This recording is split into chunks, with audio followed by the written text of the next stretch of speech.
Okay. Let me get in and talk a little bit about, I think the one word that just stood out completely in the keynote and through all the messaging that I've seen, empathy. Yeah. And Alan got up at the beginning in his keynote and he said, you know, enough about the requirements. We have enough about the requirements. Requirements actually become kind of barriers to IT and business to customer engagement, whereas empathy has the opportunity to bring it all together. Yeah. All right.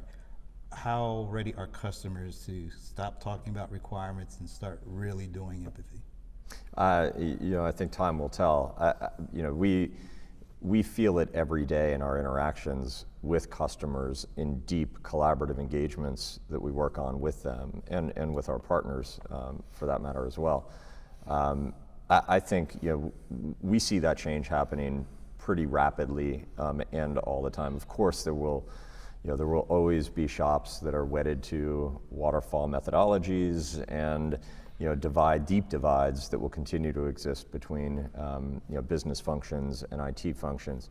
But for us, I think empathy and playing up that theme and starting to crystallize what it means in different contexts does, like you said, Brent, have an opportunity to bridge some of those divides, not just from an internal organization perspective, but also compelling more people to put themselves in the shoes of their customers and consumers as they're thinking about designing new products, new offerings, new experiences, new engagement channels.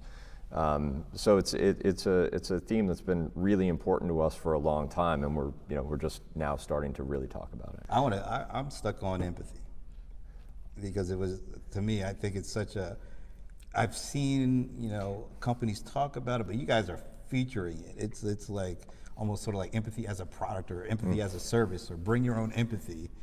How do you go about getting customers the capacity to actually do empathy right, where it's not, you're not trying to automate empathy, you're trying to allow them to leverage the empathy? I think it's a great point. We're really what we're trying to do is enable empathy to take root. And you're going to see that already in some of the new product capabilities we're launching. So for example, we announced this morning a capability in our customer decision hub or our AI engine called the Empathy Advisor. And that's a capability that's meant to expose to an organization the variances in the decisions that their AI is making and their company policies, their ethical policies, their regulatory policies. So simply exposing and making transparent those deviations from where their policy guidelines start and stop and what the decisions they're making in those engagements with those customers, we think brings to the surface some information and insight that can then be used to allow them to make better decisions. If you're dealing with sort of, as you put it nicely, enabling empathy, you're also dealing with a cultural norm that has to be at that company that's based on, aside from respect and, that side, mutual value. All right.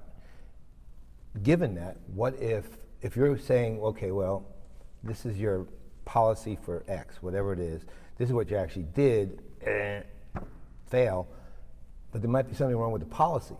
How are you going to deal with that? Yeah, I think you're onto an interesting point, which is, yes, first of all, we obviously can't tell companies where to draw their ethical fences. That's up to each organization themselves. What we can do is help them make better decisions, and that's sort of step one.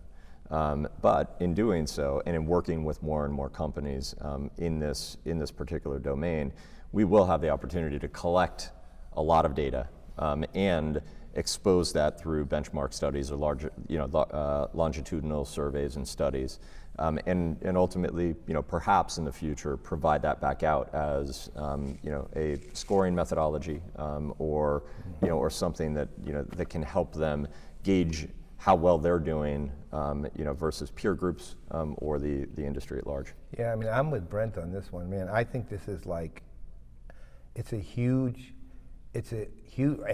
now it's a huge differentiator because I've heard other very large companies talk about empathy and sound completely unempathetic when they said it, right? Let's just say that. You guys are actually acting on it, and you're trying to do something with it and for it, which is unique to me. And if, presuming it succeeds, will set a bar in the industry too.